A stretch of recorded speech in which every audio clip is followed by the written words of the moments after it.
Okay, so we're ready to start. Eric, do you have your squeaky chair? I don't think so. Did you pack your gum? Yes. Do you have your clicky pen? I got my clicky pen right here. Then we're good to start that professional podcast. How often does a movie start by yelling at you?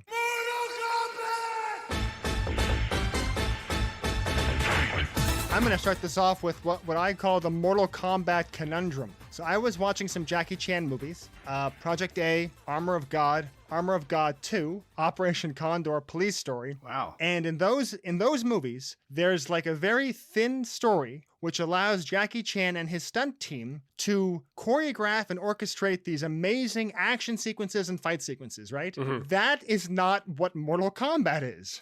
So, okay, if it's not going to be that, then you think it's a tentpole action film with Sharon Stone as Sonya Blade and Arnold Schwarzenegger as Goro. But it's also not that. Aside from the people who like the video game who are going to see it anyway, who is the movie for? I was thinking about when I played Mortal Kombat in the arcades at Sherway Gardens, and there's some of the stuff that's in the game that's in the movie, but the fighting isn't all that great, and the story doesn't make sense. So people that are seeing Mortal Kombat because they played the games are going to be frustrated, and people that are going to see a movie are going to be frustrated. It feels more like one of those cynical cash grabs of something that was popular, but I don't even know how popular Mortal Kombat was. Like, big enough to make a Hollywood movie? The movie is for money. The producers and the director. Who would like this movie? I honestly don't know. The story is so convoluted. Like, they're trying to build a story around a game that didn't really have a story at that point in time, I think. Now, if you look now, 30 years later, there's a huge story arc, and there's not enough of a public knowledge of this franchise to even make the fan service moments have a decent payoff when they say flawless victory or fatality throughout the movie. Like, anybody who doesn't know this at all, which is probably most people and the parents that are taking their kids to see it, are going to sit there and be like, why the fuck did that guy just stare right down the barrel of the camera and say a line? You know, it's very alien. It feels very weird. Why did he say, to continue, insert 4 quarters? That's how old we are. It wasn't 4 quarters, it was 2 quarters. Mm-hmm. This movie came out 1 year after Street Fighter, and Street Fighter 2 was the better game. But Mortal Kombat was popular because it had, apparently people called it controversial because it had some blood and some gore and some violence. I played it. I don't remember it being very gory, but then the movie was like PG. So it's not even for the people who like the video game. This is a movie that's for nobody, yet when I was young, I watched this so many times. And I like to call it a fast-forward movie, meaning you plugged it in, fast forward to Johnny Cage fighting Scorpion, fast forward to Johnny Cage Liu Kang fighting Reptile. Yeah. No, that fight scene sucks, and then the movie's over. Yeah, I don't want to talk about this game's apparent controversy, but I do want to say quickly, I played Mortal Kombat 11, the story mode for Mortal Kombat 11. So you start off, and the first fight scene in the story is you're at a military base. You're playing as Johnny Cage and Sonya Blade's daughter, and you're part of like a military group that has very tight pants and very low-cut tight shirts to show off your huge bazongas. And the first fight is they say, you gotta fight your mom. What? But the mechanics of the game don't change. So you have to kill your mom. And when you've killed your mom and you do a fatality, the cutscene is she gets up and goes, just like I taught you. Mom, I just ripped your spine from your torso. And then she gets up, way to go. That's my girl. We transition over flames into a location mired by swirling dark storm clouds. This guy is on screensaver mode in this moment. A small boy, Liu Kang's younger brother, he is fighting a man with long hair and a leather jacket. Hang on a sec. His name is Shang Tsung, learn Leather Daddy. You don't learn that it's Liu Kang's brother. Yeah. You just know, that it's a small boy. Yeah. And he's fighting a grown man in a leather jacket. Yes. He's fighting an old man who's dressed like a middle-aged man, and he's beating up a child mercilessly. That's how this movie brings you into the world. A little monk is fighting a pumpkin-skinned man, and he's not doing very well. Leather Daddy kicks the shit out of him, and then he steps on his lower back, where the young boy must have been hiding a packet of Takis. because there's just a horrible crunch. And then Shang Tsung, who you don't know is Shang Tsung yet, because it's a surprise for later. He picks up the boy's head and he looks right at the camera and he says, "Your brother's whole is mine." Your brother's soul is mine. It sounds like he was saying your brother's soul. Yeah, no, he said if you gotta pay the soul toll if you want to get this boy's home. You gotta pay the soul toll to win. Good rhythm, love the enthusiasm. I feel like you're saying boy's whole. Actually, what he says is he lifts up the boy's head and says, "You're a soulless mime," which is just an incredible insult, right? And then the small boy cries out for Lou. And you're thinking, Lou Dobbs? Lou Reed? Lou Diamond Phillips? We don't know yet. The thing that I just want to, I don't understand where this is taking place. Is this in Earthrealm? Did Shang Tsung just come out of Outworld to murder this child? Yeah. Well, we learned that, yeah. Okay. Actually, no, hold on, wait. Yeah. It's being held, the fight is taking place in one of the Chinas. Hold on. No. But that's my point. I think to Stefan's point, yes, I think this is on Earth. Yeah. And it's also, yes. It's on Earth. So that's not where the tournament takes place. When the movie gets started proper, Shang Tsung and Raiden are all about the rules of Outworld and the tournament and how fighting has to be done within the Mortal Kombat tournament. So I think Eric's asking where's this fight taking place, or how could it be that Shang Tsung is just killing a guy? Yeah. Is this sanctioned tournament behavior, or is this just a way to get Liu Kang into the tournament? Yep. The rules are guidelines through this movie because they talk about them a lot, but none of them get followed. Yeah. Yes. Don't worry. I made a list entitled "The Steps of Shang Tsung's Plan." Fabulous. Just so, and since we're here, step 1, kill Liu Kang's brother. Okay. That's step 1. That's step 1. Okay, perfect. But it's evidently not part of the tournament. So we brought it up. It's not part of the tournament. This was just the murder of a child by an old man. Yeah, it's just a homicide. Yeah, okay, all right, cool. We're off to a great start. Shang Tsung picks up the little boy's head and says, "Your brother's soul is mine." And then Shang Tsung's face turns into a monster face. It transitions us into a room where Liu Kang wakes up with a start, like all good movies do. And the room is completely green. Yeah. This is my swamp now. He whispers in my ear, "This is my swamp." I've got a couple for this. It's all ogre now. Liu was dreaming. Hold on. Maybe his brother isn't dead. But then he looks at a telegram and it says, "Your brother's dead. Stop. Come to China." Stop. Actually, what the telegram actually says is, "You are very great. 100,000 pesos to come to Santa Poco, put on show." Stop. Infamous El Guapo. Infamous is when you're more than famous. Wow, the infamous?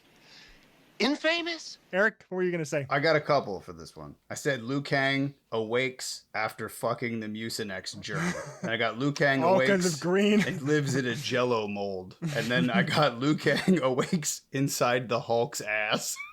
That one was my favorite. But the thing that I wanted to say about this one, the Western Union message, it sets up the stage perfectly for how this entire movie works, which is them trying to slip exposition into absolutely everything because there's no other way to tell the story, but doing it so very poorly. And I think that the Liu Kang, brother dead, come home, grandfather it's just for the audience. No one writes a letter like that. But it's just so that we understand all of the pertinent information about it. Well, he's probably broke, Yeah. and they pay by the letter for telegrams. Is that Western Union charged by the letter? Oh, yeah, dude. The Western Unions in China. Well, then why wouldn't you just put Liu No, Liu Kang's in America. instead of Liu Kang? He's in a concrete box next to an argon factory that's completely on fire. That's why it's glowing green. No, yeah, I outside. get that. But I'm just saying that this grandfather monk must have gathered his pennies to send a telegram from the Western Union office at the Temple of Light to Liu Kang to say that his brother's dead. Could have saved 10 cents by just not saying his last name. Because the grandfather would know the last name, but I digress. Whose last name? Liu Kang's. What's Liu Kang's last name? Ah, fair point. I would have said it was Kang. What is it? It's Liu. What? In Chinese, they do the last name They first. do the first. No, Stefan's right. I was just, as soon as he said it, I thought that. But no one calls him Kang. No, I was doing a little bit of research on it, and I think that your first name or your given name is only something that your grandparents would call you. it implies like too much familiarity to call somebody by their given name or something like that. Oh, okay. So Liu Kang is the last name Liu, and then his first name is Kang, which is weird because then what's his brother's name? You would think that his brother's name is Liu Chan, but they call him Chan. His name, the brother's name is Chan Kang, which is a Chinese first name and a Korean last name. Yeah, but then they wouldn't be brothers if it was Chan Kang. So the movie doesn't know. Is racist. And neither do we. So we're right to call it out. That's what they're banking on. Yeah, exactly. Let's hope. Fingers crossed. Okay, fair enough. Sonya Blade and Jax enter a nightclub with shotguns looking for Kano. Let's go! 60 seconds to target. Jax, is the perimeter secured? Lockdown tight. It better be. I want Kano. Trust me, Sonya. I trust one person on this planet, Jax. You're talking to her. Now, they're not wearing badges and have no identifying equipment or backup, so you're not sure that they're cops until you see them beating innocent civilians with the butt of their weapons. Then you know. Meanwhile, in an office above the club, Kano gets a call. Good boy. She's here. And he says, she's right on time. Right on time. And then he turns to reveal Shang Tsung. Mr. Shang Tsung. He's the backbreaker leather daddy from before. Are you sure she's gonna follow me? You killed her partner, didn't you? She'll follow you into hell. Shang Tsung knew that Sonya would follow Kano here. Why here? Because Kano runs away. Sorry, Shang Tsung knew that Sonya would follow Kano here because Kano killed her partner. Right? Right. And then Shang Tsung says, Sonya Blade must be at the tournament. Sonya Blade must be at the tournament. And so then Kano picks up a floor grate and goes, "Ugh." And then he leaves through the floor. Maybe me and Sonya should share a cabin. Yeah. Okay. And so we have so much to talk about here. First, Sonya Blade is apparently part of a SWAT team. Yes? She is the SWAT team. And her partner... You are the Brute Squad. Beat it or I'll call the Brute Squad. I'm on the Brute Squad. You are the Brute Squad. Her partner Jax says, trust me. And she says, I don't trust anybody. I trust one person and it's me. So she doesn't trust anybody on her team? The people that are there to back her up? That doesn't make sense. They're also not wearing any body armor for being a SWAT team. They're just wearing sweaters. Yeah, they have no communication devices, no helmets, no body armor whatsoever. And the scene starts with her saying 60 seconds to target. And I wrote, what the fuck does that mean? That depends on how fast you're walking. So they go in. I gotta go to the bathroom. So 240 seconds to target. They get into this club and it cuts in on a wall of TVs and it's showing footage of Hong Kong. Travel agent footage of like, come visit beautiful Hong Kong. Why is this at an industrial punk show? None of this location makes sense to me. Yeah, and like, is Kano some kind of underworld concert promoter? Is that what he does?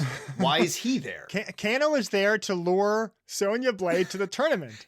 But the tournament's not here. It's at the boat later on. So why are they here? Because she's going to follow him and needs to get separated from her crew is what I imagine. The thing that I found the most interesting about crew? One guy. It's one gets Jax. It's one guy. But when we see Kano, he's on the phone and he says one line before he hangs up and then he talks to Shang Tsung. But the line that he says on the phone is good boy. Good boy. And I was like, is he talking to his dog on the phone? Like, who's giving him this information? He goes, good boy. And then he hangs up the phone and he goes, she's right on time. Daddy, listen to me. Shh. Lisa, the dog is barking. And I mean, obviously from there you fall in love with him because Kano's fantastic. It's the guy from Deep Rising. Oh, I love a woman with tits. Don't you, Mr. Shang Tsung? I love a Arkea Toya. Actually, Kano, I love small boys. Okay. She drinks you. Now we get to step 2 of Shang Tsung's plan, which is get Sonya Blade on the boat. She must be at the tournament. Okay, so something's happening. There's a plan for Sonya Blade. Yes. Sonya Blade, she keeps barreling through the crowd of people until she finds a henchman with a machine gun that attempts to kill her. So she blows him away with her shotgun. But don't worry, since this is rated M for mortal, and K for combat, and PG for parental guidance, the man is shown to be wearing a Betty Crocker baking sheet under his shirt that stopped the shell. And then she says, "Where's Kano?" Where's Kano? And then the scene's over. And he dumps like... Is that what that was? Yeah. He dumps like half a clip into the crowd. and no one gets hurt. Like, he shoots at her like 5 times, and she's directly in front of a wall of concert goers, and he doesn't hit anybody. When it zooms in on the guy after he gets shot, it looked like there was a green goo on his chest, and that's what I wrote. No, that's dimpled metal from being shot. Oh, yeah. I didn't get that. I thought it was goo. When I was a kid, I thought it was liquid metal because I thought all movies were like the same thing because I was stupid. Like, oh, he's a Terminator. And then in Mortal Kombat 11, you can play as the Terminator. You are also a cyborg.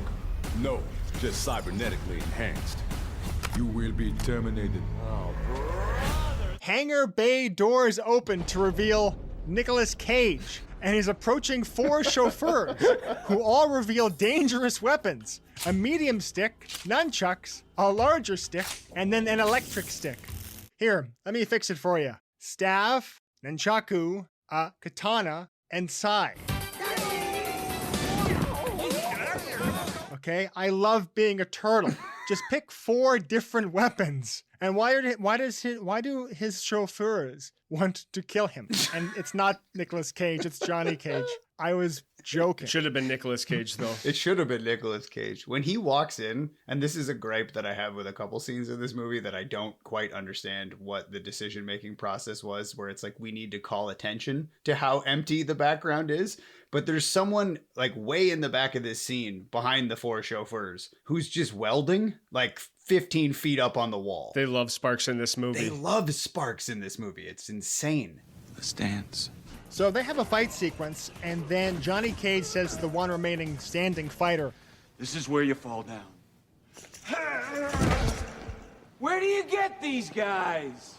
And you realize that this is all just a scene in an action movie. And Johnny Cage says to just someone, he says, And the press says, I don't know how to do this stuff? Like, what stuff? The press says he can't do acting, or the press says he can't do fighting? The press... Yeah, I don't quite get what his problem is. Like, you don't prove that you're a martial artist by being in movies. Yeah. Like, it didn't work for Steven Seagal. It didn't? Steven Seagal, the Aikido master? The idea that the press would care, I think, is my favorite thing. And also, every time you see the tabloid that's like talking shit about him, it's like the National Enquirer. Like, the other headlines are like Bat Boy Fathers 14. Bat Boy, Nightwing, Night Boy, Batwing Boy. Before we go there, the faux director of the movie looks like Steven Spielberg. Mm-hmm. Johnny, don't leave me hanging up here. You're killing me, Johnny. And it was supposed to be Steven Spielberg, but he couldn't make it because he was too busy fucking Frank Marshall's wife in the Amy Gorilla costume.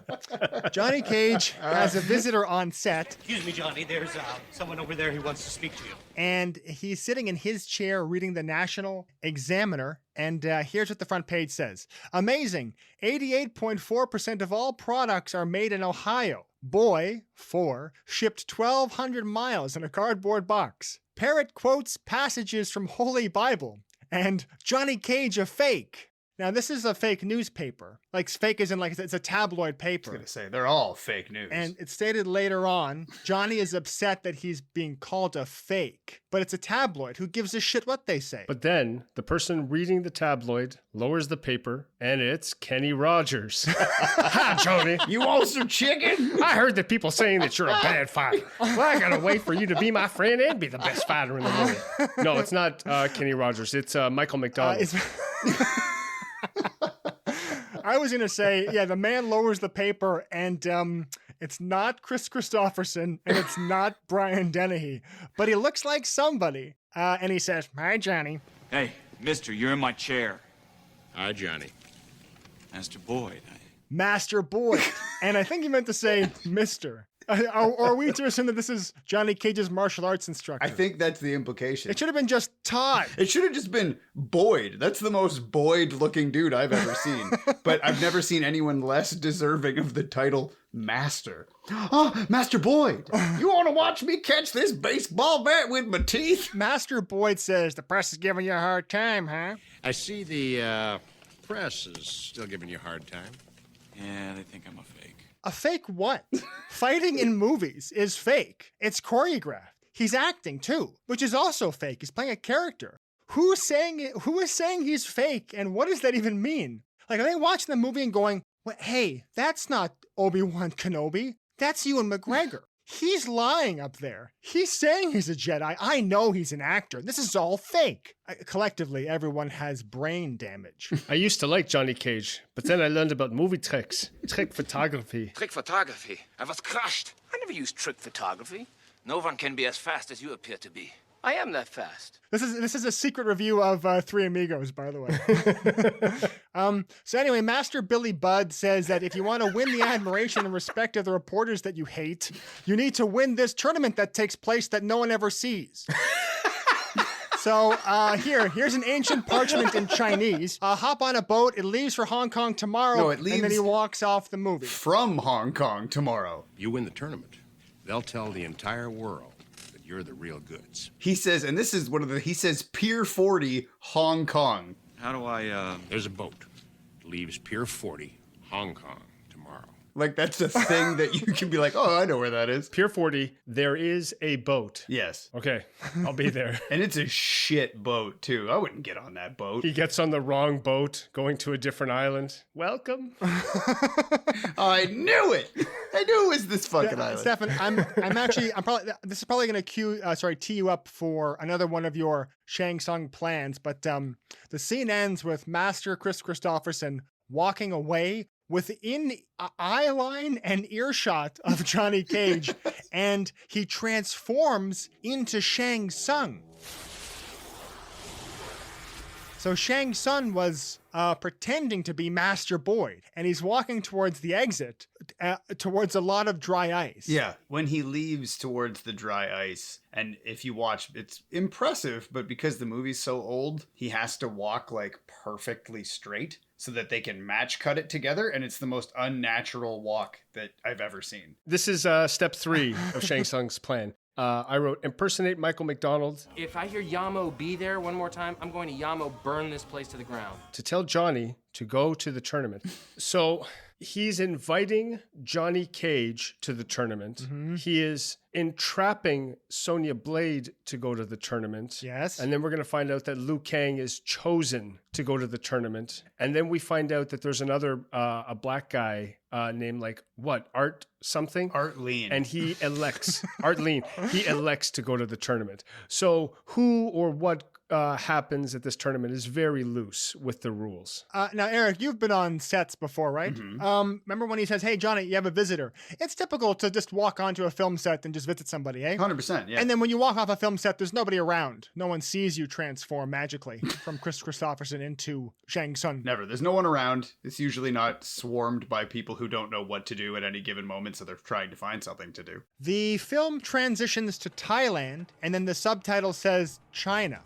Liu Kang approaches the holy ground where there are a lot of monks that are all wearing red shower curtains. And then Grandpa takes Liu Kang to where his brother was killed and points at the ground and says, that's the stain.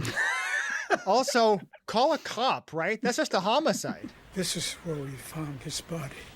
After you left for America, he followed in your footsteps, preparing for the tournament. Men fighting in a simple contest don't decide these things, Grandfather. Apparently, Liu Kang's brother was following in Liu's footsteps before Liu Kang left for America. His grandfather says, you were afraid and you ran away to America. And his brother was training to fight at the tournament, right? Yes. To save the world. Yeah, his brother was next in line. So then how come Shang Tsung got to fight him and kill him before the tournament? How often does the tournament happen? We don't even know that. Master Boyd says this is a once in a generation. So maybe once every 25 years, we'll say. Yeah, that makes sense. 25, 30 years. Okay. So that answers the question then. So there was no tournament sanction there. He just murdered his brother. Yeah. Yeah. Yeah, I guess Shang Tsung sort of plays by his own rules. He's a bit of a bad boy in that sense. You can tell because of the leather jacket. I'm looking for something that says, Dad likes leather. Something that says, Leather Daddy? Oh, is there such a thing? Yeah, that's another 90s thing. A lot of characters wearing leather. Also, Liu Kang is dressed like Indiana Jones for some reason. I like that guy. He's really embraced like American culture with the khakis and like the brown leather jacket and the high-waisted pants. And the hair. The perfect hair. His hair is amazing. I don't know if it's Robin Shou or Robin Shao, but he's great. He delivers every line just so believably and honestly. Like he's really trying. What I'm saying is the guy who plays Liu Kang, with the effort that he puts into his choreographed fight sequences, he puts the same effort into his acting. Yes. And I love him for that. And we're about to meet the next best part of the movie, but we hear gongs, and everyone from the Temple of Light is gathered around. Liu Kang has been given the dream. And then Liu Kang says he wants to represent the Order of Light at the tournament. He is the chosen one. And then other monks say, oh, he turned his back on us. No, he left our temple. Turn his back on us. Why have you come back? I want to represent the Order of Light at the tournament. For what reason? The man who killed my brother will be there. That cannot be your only reason for going, or you will fail. Oh, yes, I forgot. We're fighting for the fate of the world. And then a voice interrupts the chatter. That's why you left the temple and ran away. And all the monks, they bow and they kneel as this Asian man walks forward because his face is obscured by his hat. And he lifts his hat to reveal white man. Yeah, and he's very white. He's unmistakably white. The great tournament was too much responsibility. But vengeance, that's so much simpler. I love Christopher Lambert's voice as Raiden. Vengeance, that's so much simpler. Like, where is he from? Well, it's Lord Raiden, okay? He's the god of thunder and lightning. You have to have Raiden sound like that, though. It has to sound kind of eerie and spooky, because if he walks in and he lifts up like that Asian farmer hat and he looks at Liu Kang and just goes... No, that's getting cut. 100%. You're still running away from your destiny. Here's a question that I have. Okay. So Liu Kang obviously believes that Shang Tsung is a man. Yes. Or that Shang Tsung exists. He believes that Shang Tsung murdered his brother. Yes. And he believes that there is a tournament. Yeah. Does he not believe that it's an interdimensional tournament? Or does he just say, man, fuck all that? Like, what is it that he doesn't believe? I don't get it. In this scene, he doesn't believe that Raiden is the god of Godder. He doesn't believe that Raiden is the god of thunder and lightning. He says, Grandpa, get up. This isn't the god of thunder and lightning. It's just some simple beggar. And then Raiden says, oh yeah? Well, that's not very nice, Liu Kang. Show me how you plan on winning that tournament. And then they have an incredible fight sequence. Liu Kang goes to punch Raiden, and Raiden makes him do a somersault. That's it. And that's it, yeah. But no, actually, that's not it. I did write this down. Then some lightning crackles in his eyes. So you plan on winning the tournament? Liu Kang's like, yes, show me how. And he bends over and pulls his ass cheeks apart. Like fucking pink flamingos. He's singing with his ass. Okay, but so they gather everybody. They make all of the people at the temple line up. All of the elders get done up to the nines. They light candles. They all sit on their ceremonial rugs, right? Just to say, Liu Kang, you can't go. Well, no, I think they're there to say that he is going. And his grandfather's like, yeah, Liu Kang's going to fight at the tournament. And then all of the others are like, well, we didn't talk about this. But who else is going to? It's Liu Kang, 100 old dudes, and then a bunch of kids. Like, who else is going if not Liu Kang? Exactly. That's the point. Is like they were going to send Liu's brother. He got murked by Shang Tsung, and Liu Kang's like, I want to go fight him. You can't. No. If you look around the Temple of Light, all of the men 18 to 25, they're all lined up on the ground, dead, face down, with footprints in the small of their back. Where Shang Tsung just eliminated all potential fighters. Liu Kang looks up, and then lightning, like Eric said, comes out of Raiden's eyes. And then Liu Kang stands up and says, if you really are Raiden. If you are Raiden. His eyes are electric. He's Raiden. But he says, if you really are Raiden, why did you let Chan die? Why didn't you protect him? Why didn't you? And Raiden says, why didn't you? And then Liu Kang says, well, you're dumb. And then Raiden says, I know you are, but what am I? And then Liu Kang says, that's childish. And then Raiden says, gay boy says, what? And Liu Kang goes, what? And then that's when we know that Liu Kang's a gay boy. Your brother died because he was a bitch. So Liu says then he's going to go to the tournament. Raiden says that's okay because there's nobody else. He isn't ready, my lord. I know, but there's no one else. Later that night, a car arrives on a pier, and out steps Johnny Cage. Oh, give me a break.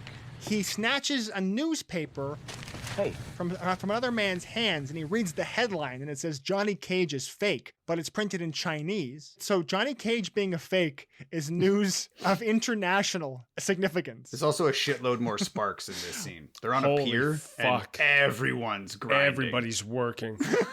They keep welding and grinding, and then the pier just like detaches and then it begins to float away. When we were talking about Deep Rising, like Leia's favorite thing was welding and grinding. I wanted to see Treat Williams' boat in the back behind the fucking spooky ghost boat. Like a fine wine, I'm aging gracefully. And just Benny in the back grinding for no reason, just sobbing. He's limping because of his fat hog. So Johnny Cage recognizes the man who says to him, hey, don't let them get to you. Don't let them get to you. Yeah, sure. Hey, you're Arlene, aren't you?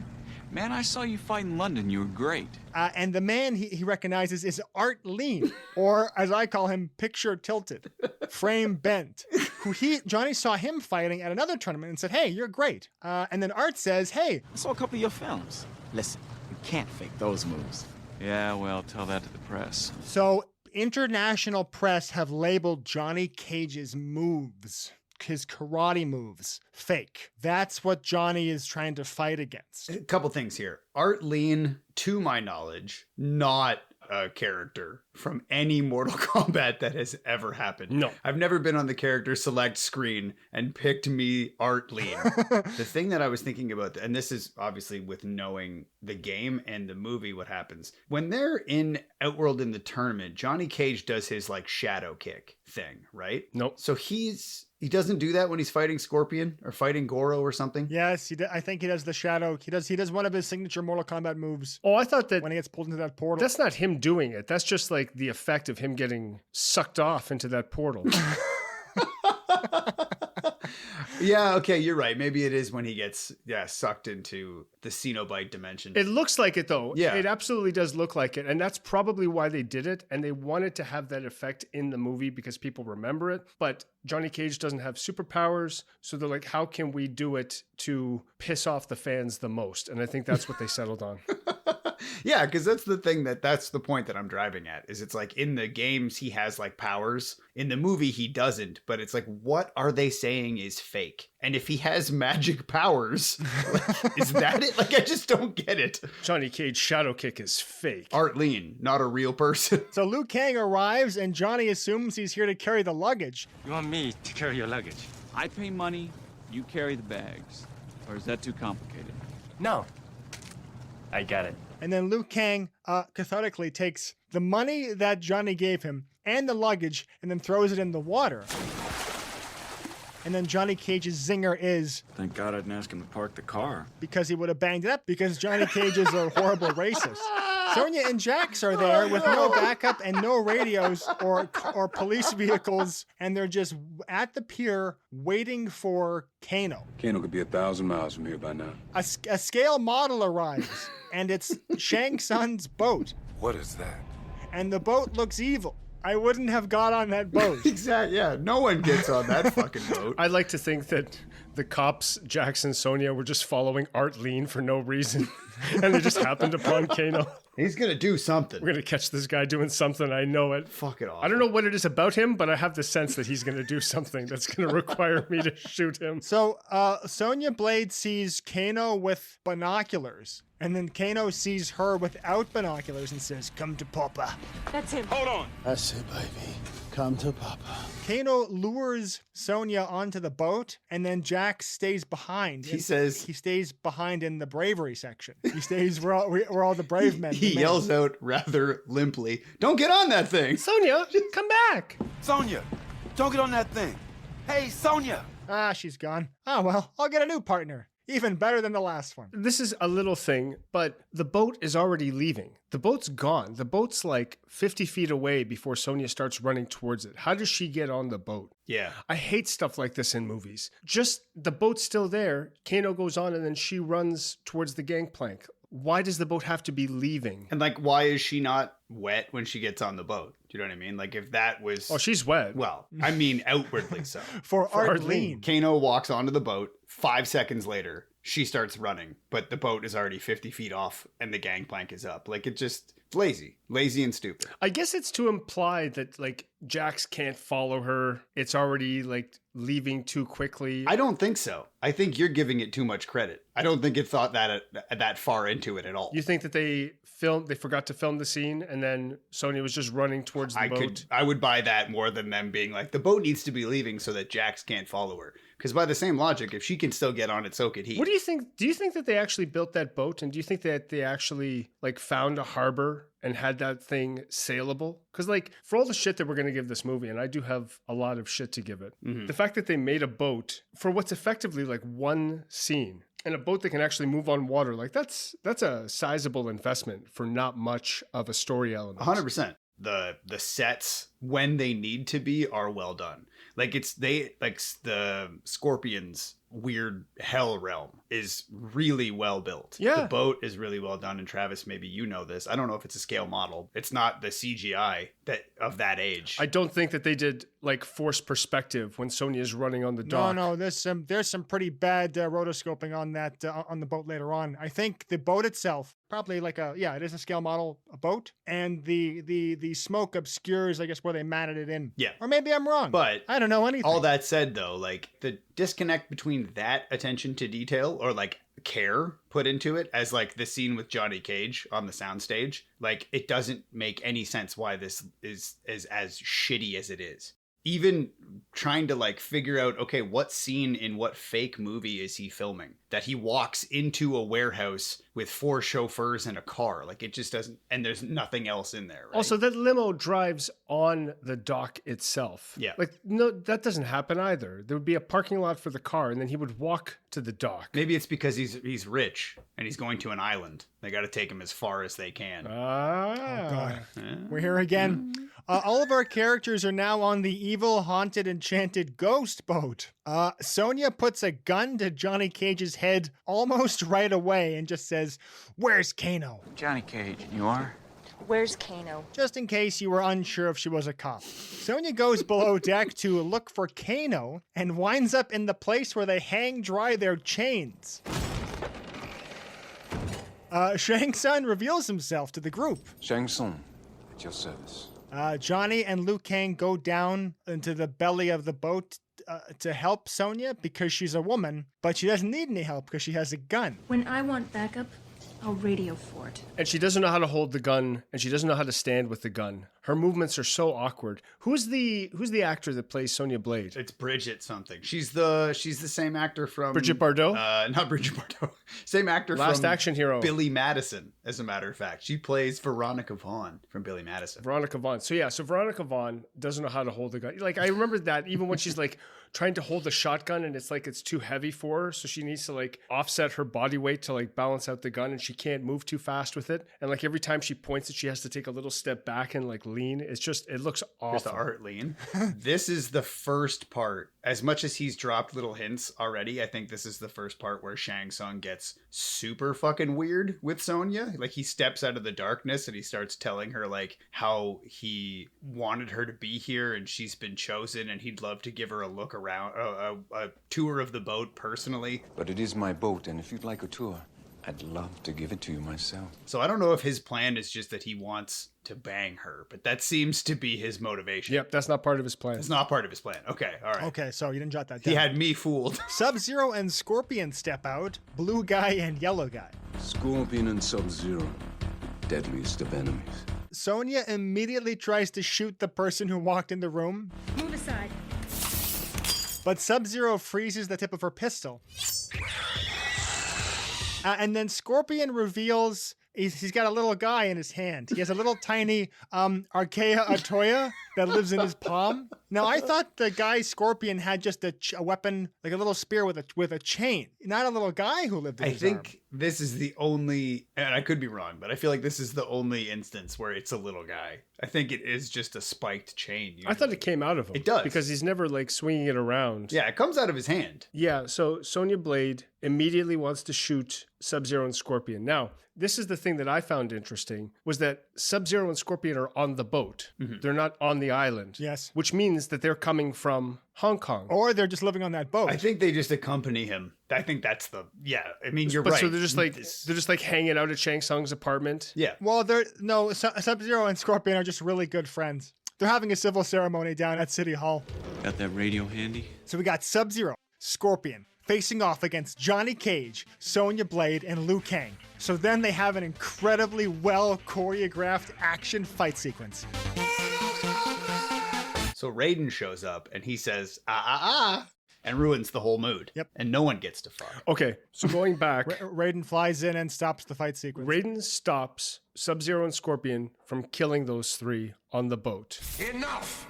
Old Raiden. Because the rules of the tournament state that you can't kill competitors before the tournament starts. Yes. Your sideshow freaks attack my fighters. That is expressly forbidden before the tournament. I thought back to Chan getting murdered by Shang Tsung, and Raiden says, every man is responsible for his own fate.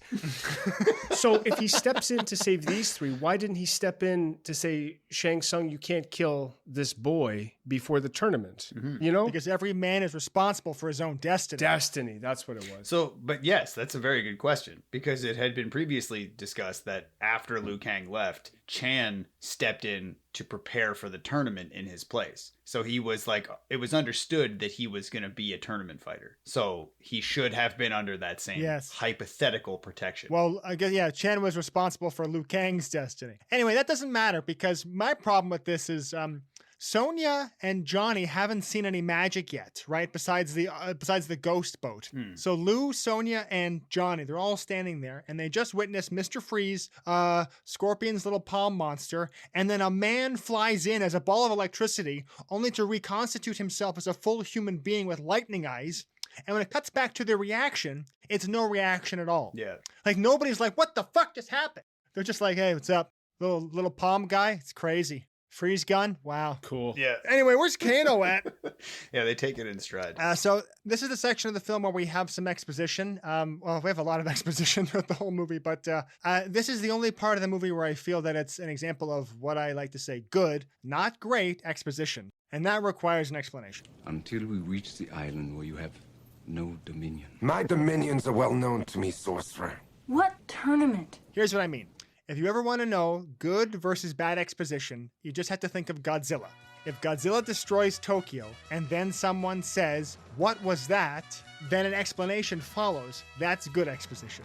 If someone is talking as a scientist and they say the dangers of Godzilla, what Godzilla can do, Godzilla's origin, and so on and so forth, and then you see Godzilla destroy Tokyo, that's bad exposition. So at certain times in a movie, you're going to ask, like, who was that? What's going on? And usually those lines are given to what they call foil characters, who are the audience surrogate. And they ask the relevant questions when they emerge to fill the audience in. It's much better than people talking about things they already know and wouldn't talk about.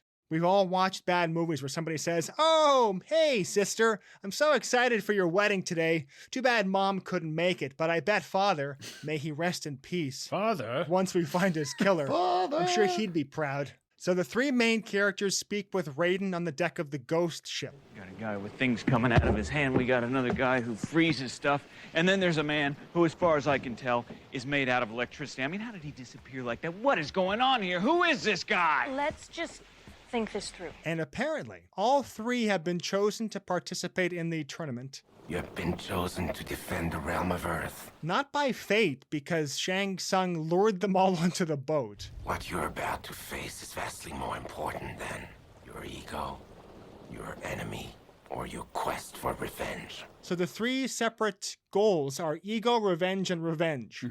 I think Sonya and Liu should have had different goals. Yeah, and we jumped past something after he kind of stops Shang Tsung from being a little stinker, and I feel like it's just like the rules don't really matter if no one catches you, because he like is trying to manipulate them all the time, and then Raiden catches him, and he's like, and he's like, "Oh, you got me." Is that what Shang Tsung is like? He's just under the deck, and like, yeah, he's being a little stinker. Raiden, and quit hiding, Shang Tsung. I hate in movies when this happens. Stefan, can you say "come with me" as Raiden? Come with me. So Raiden says "come with me," and then he turns into a ball of lightning and he flies up the stairs. Come with me. Come with me where? Where are you going? Why did you do that?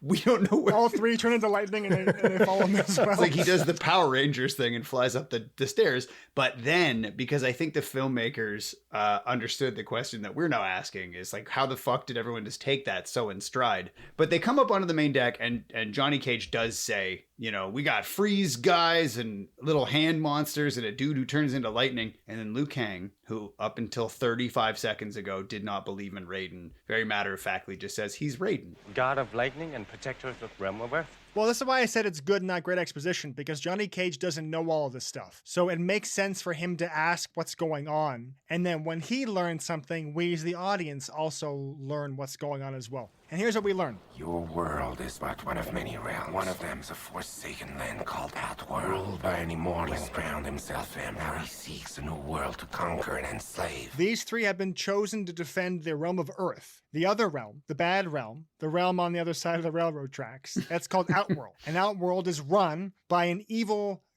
guy.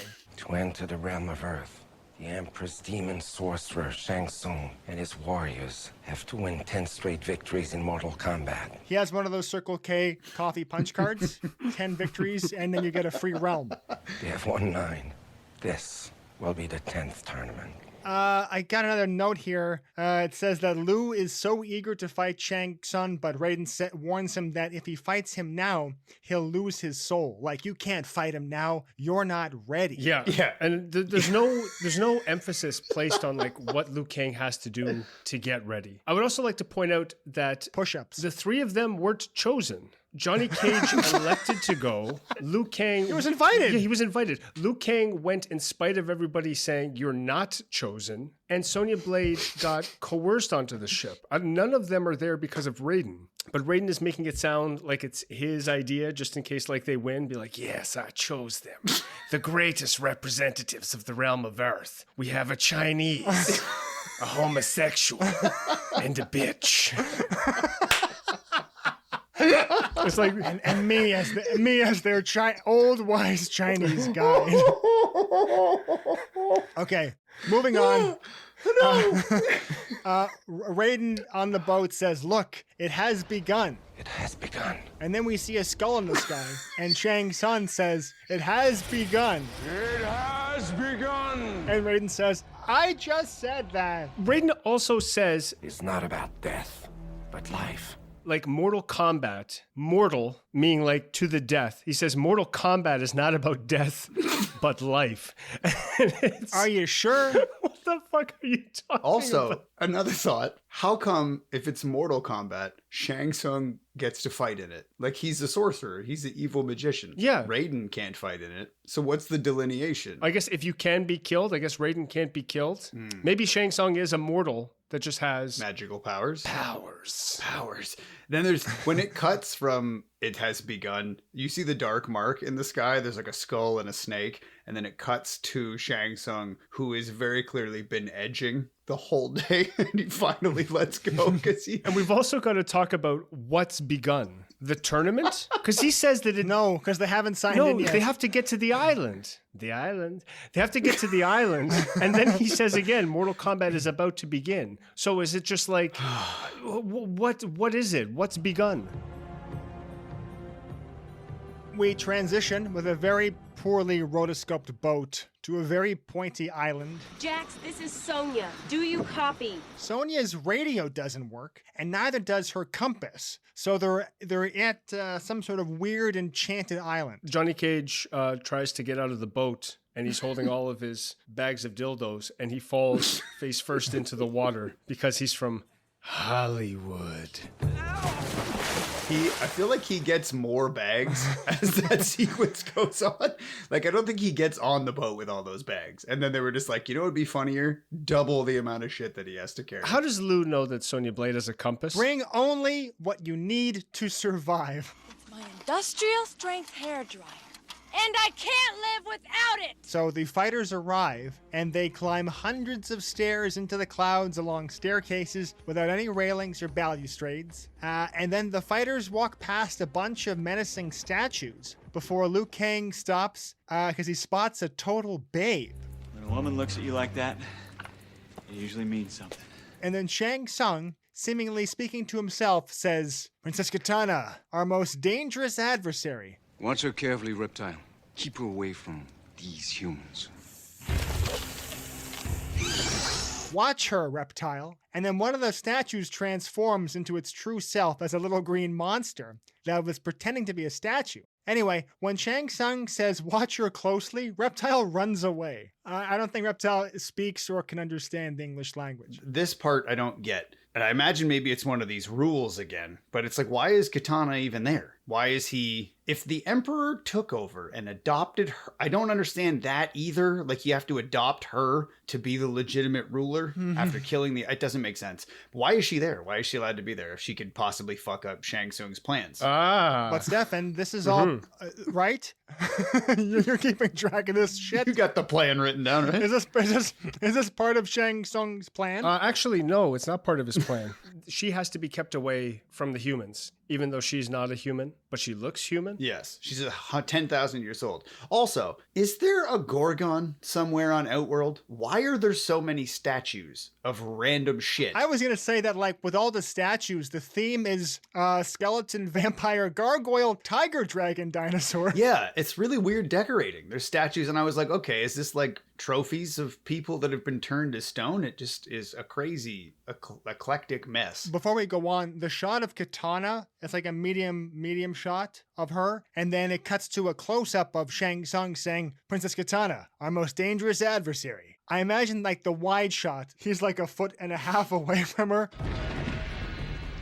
That evening, the fighters are treated to a lovely meal. Seated at one table is Liu Kang, Johnny Cage, Sonya Blade, and Art.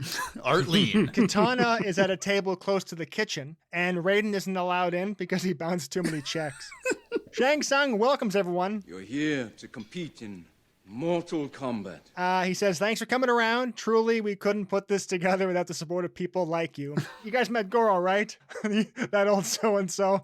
Anyway, the Iceman will show you where your bathrooms are, and you know what? Let's just try and have some fun. Some of you will even have the distinct honor and pleasure to face Prince Goro, our reigning champion.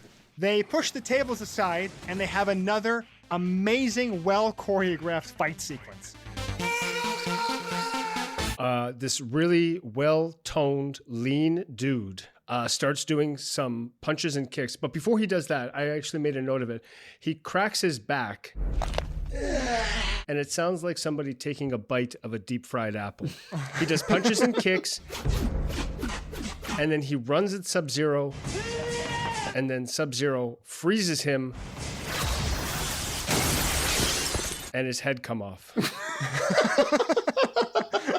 His head come off. His head was in great shape when it come off. How come no one said anything when he used the freeze ray? Like, hey, that's cheating. Because this is the other thing. He can't use freeze ray in fight scene. In fight, he can use freeze ray at Mortal Kombat. And what I don't get was the whole plan that guy was just gonna die. Was that understood? Yeah, just a murder. Sub-Zero was like warming up the freeze gun the whole time. Like, he's in that stance, and you can see the freeze energy coalescing, and that guy still ran at him. Like, wouldn't you just get out of the way? Is that part of the tournament? Was that guy from Earth, or is he from Outworld? No, that's an Outworld guy. It's an Outworld guy, but they look all human. They are, yeah, that's who the fuck knows. They are humans, they just have red bags on their head. What if, instead of Mortal Kombat, it was blowjob combat?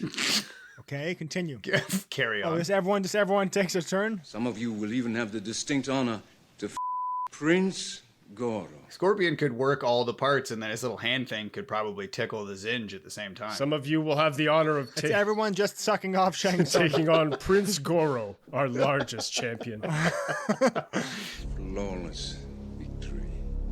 So after the murder, Liu Kang takes off after Shang Tsung. You can't go after him. Don't you remember what Raiden said? Yeah, well, he didn't say anything to me. Shang Tsung knows where Kano's hiding. And Sonya Blade follows because she says he must know where Kano is, and then Johnny Cage follows her because he's horny. It's not her mind you're admiring. It's true. Unbeknownst to the three of them, a strange three-fingered monster is watching them from behind a gate. and it's E.T. after he's overdosed on creatine. How does he buy winter gloves? That creatine is serious stuff, guys. I spilled some creatine on the floor, and my dog got into it. And now my dog's been texting my wife. The didgeridoo music always sounds like a guy going, ow. Like he stubbed his toe and he's just sitting on the ground. Ow. Johnny Cage says he wants to help Sonya because it's a guy thing. I don't need your help. We can't help it. It's a guy thing. You know how guys are. This is men's stuff. This is what men do. Yeah, D, you just don't get it, okay? This is what men do. Yeah. This is what men do. Yeah, it's men stuff. Yeah, men stuff. They see a monster shadow on the wall. And then we transition into into Kano at a dining room table that has too much food on it. I believe in a fair fight. You know, one-on-one, man-to-man. And it's in a room that is a fire hazard because of all the candles. And he's talking with Goro, the four-armed man. Okay, I have a note here, and my note is, I fucking love Kano. I love that guy so much. Every scene that he's in, he's just eating it up. He's just enjoying every second of it. I have a couple thoughts. Or are you going to say, is it racist that they got an Australian to portray a criminal? No, I think that's fine. No, that's just accurate. That's the only historically accurate part of this movie. Did they just film this scene in Australia and Goro's actually just like an Australian insect? A spider? Part of the local flora and fauna. What I wanted to ask is why there are so many candles? What's up with the mood lighting? Are they going to fuck? Is that the point? Is this Goro trying? Why is Kano have the giant dinner? Okay, speaking of the dinner. I relate to Kano so much. In what way, Travis? He's eating food and he goes like, and then this guy, he freezes this guy, right? So then he freezes this guy, right? And then he explodes. And then Kano basically says, like, the freeze attack is unfair. And he's right. Although he does have a knife later on when he fights Sonya. But forget that right now. He says, like, the freeze ray. All right, that's unfair. And then Kano also says, if this Shang Tsung guy is so great, how come he's got such a crummy-looking boat? If Shang Tsung is so great, then why does his boat suck? Fair point.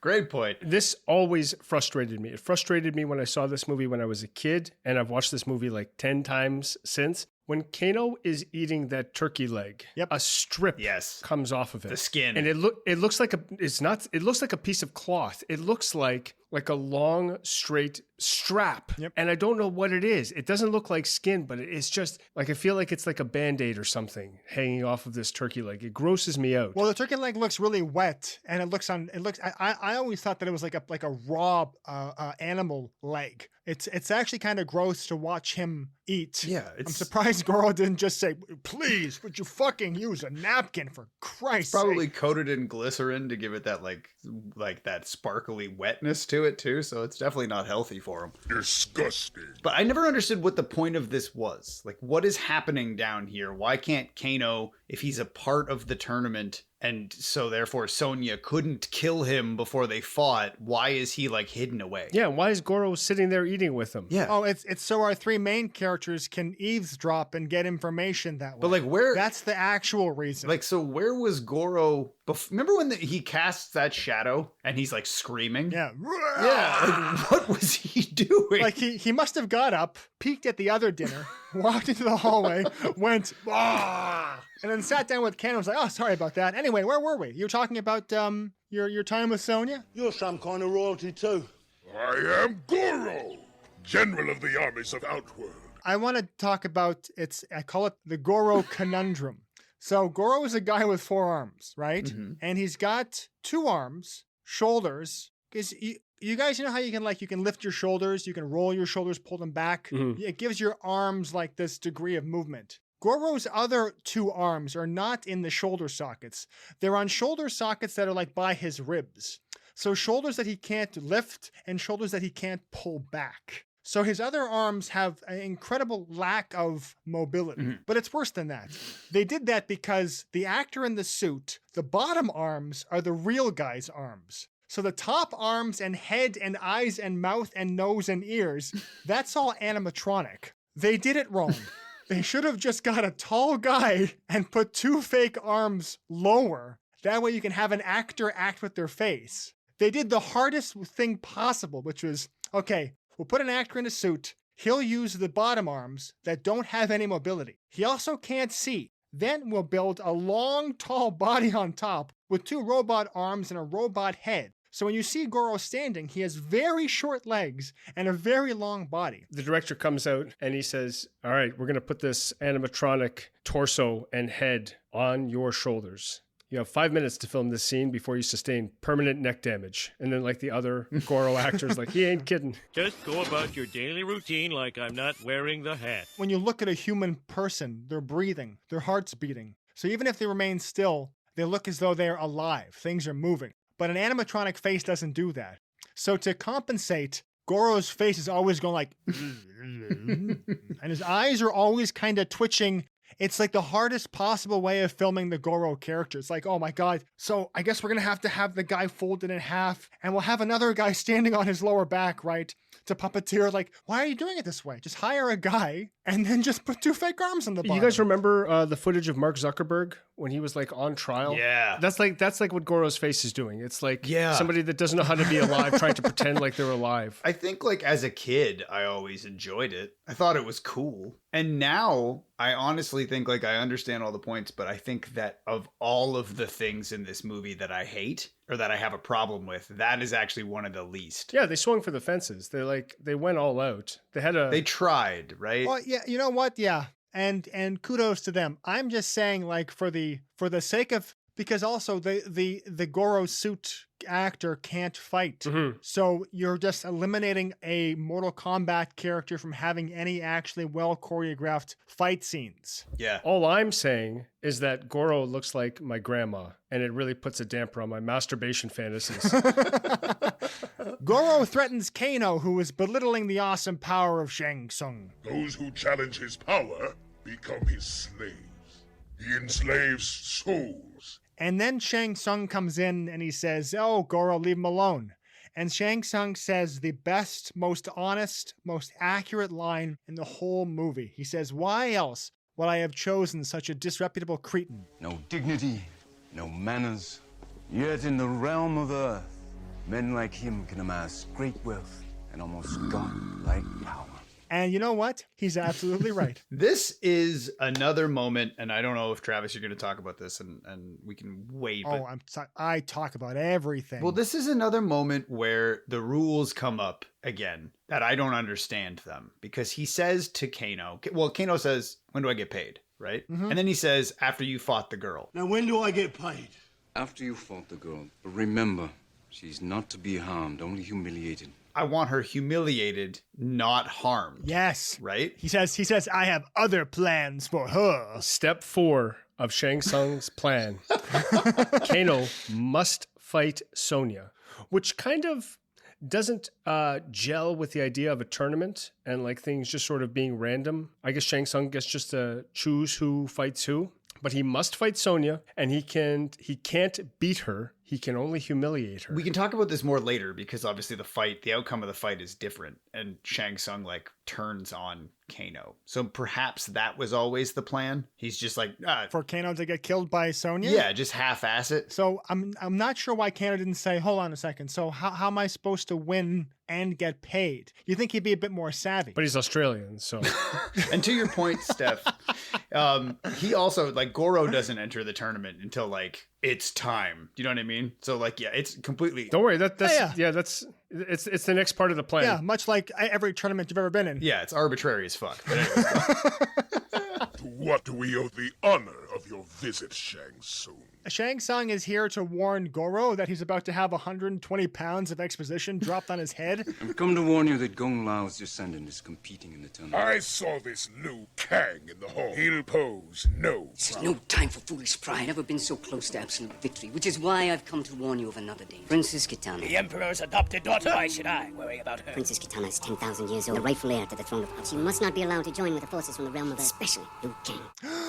Liu Kang is here, and he's the descendant of Kung Lao, and Princess Kitana, the Emperor's adopted daughter, who's 10,000 years old, cannot be allowed to join forces with Liu Kang, Sonya Blade, and Johnny Cage. Oh, fucking hell. this is, I was just going to say, this is a moment where we get into like porno exposition. Because Goro is very specific to make sure that we know she's adopted.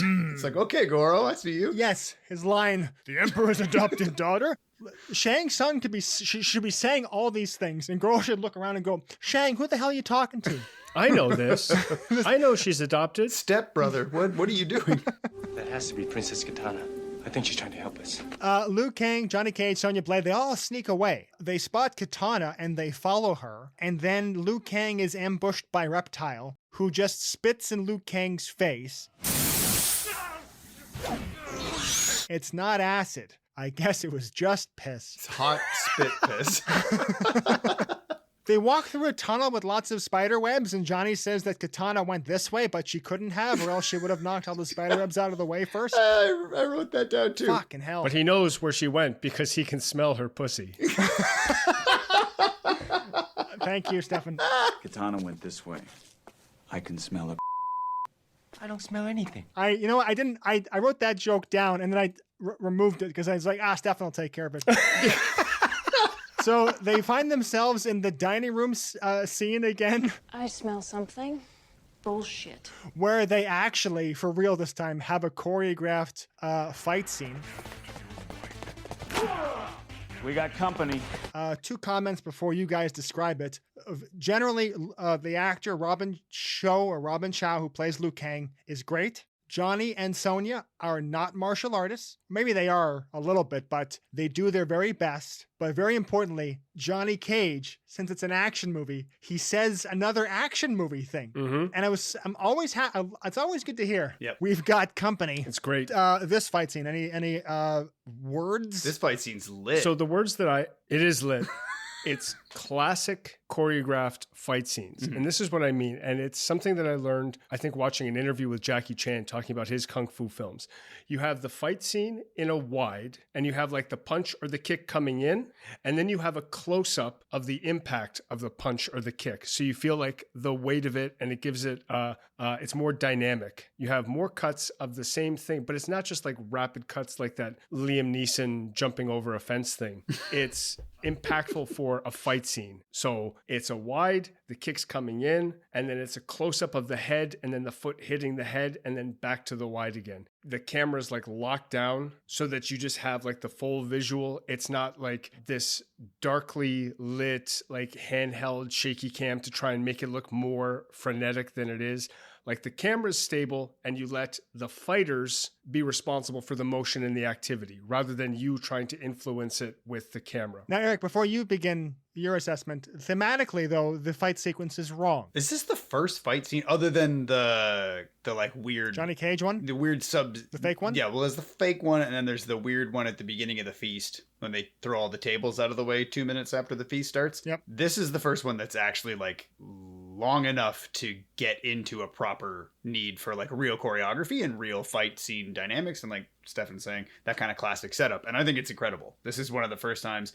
And also they play the song. Yes. Right? This is the moment in the movie when we first hear the classic Mortal Kombat theme song. And I just really appreciated how good this was. It was to the point, it was fun, and I think that everybody involved did a good job. Yes. In fact, they did too good of a job. Yeah. Can I tell you why? Yeah. Well, Johnny Cage is afraid that he is known as a fake. Sonya Blade is after revenge, and also she can't trust anybody. And Liu Kang is running away from his fate. And they all don't know each other. Yet when they fight with each other, they defeat a couple of guys like as a team. They immediately trust one another in the fight, and everybody seems as though they are completely in sync and have no like internal issues. They should be fumbling over each other a little bit at the start, right? Like Sonya does a move to knock a guy out that Johnny like sends her way. You don't do that with somebody that you just said like, I don't work with anybody. I work alone. It's like, well, you just fought bad guys together. Mm-hmm. Mm-hmm. So which is it? Yeah, and I mean like thematically it makes sense, but only post the fight, because that's when this is like Raiden being like, you know, you're starting to work together, all that bullshit, but it happens after the fact. So he's just saying it in response to something that really shouldn't have happened that way, like you're saying. That's a good point. A couple other things here. One, Johnny Cage is the only one that's acting. Now, what is it with you guys? We're standing, they're not.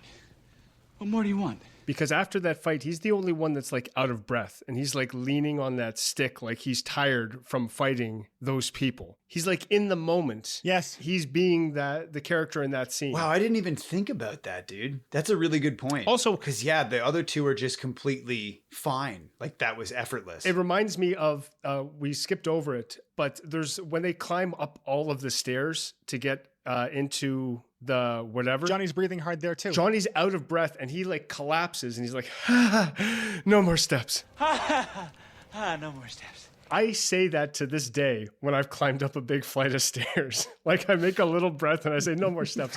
And I'm so happy. He's actually acting and he's in his character. He's great. The guy that plays Johnny Cage. Who did you say it was, Travis? Nicolas Cage? Nicolas Cage, yeah.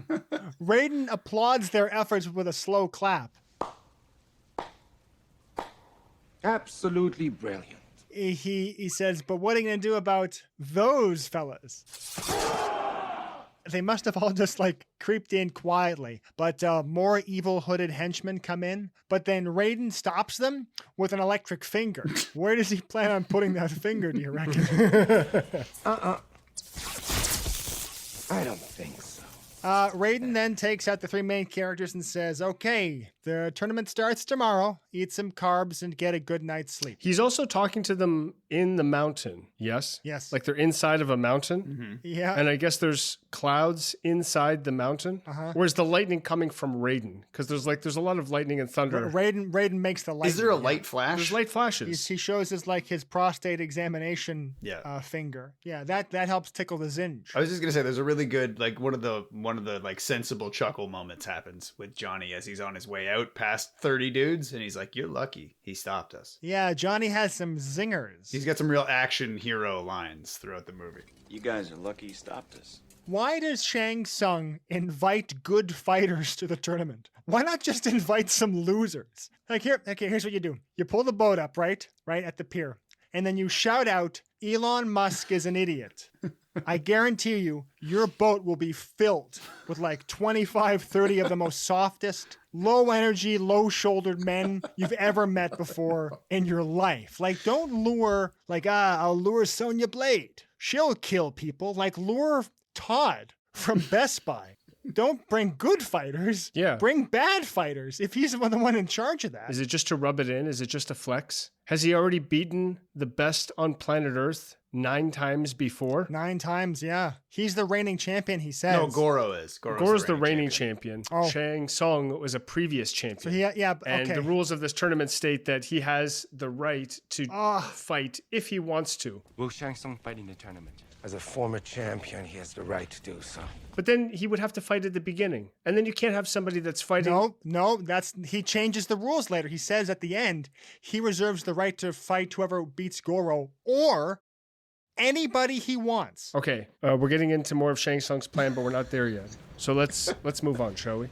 Tomorrow, the tournament begins. So the tournament begins with Liu Kang fighting some guy. Some black guy. They must have run out of video game characters. And is this again? This is another. It's a guy from Earth. Liu Kang, you will be first. Let Mortal Kombat begin. It's just a human guy.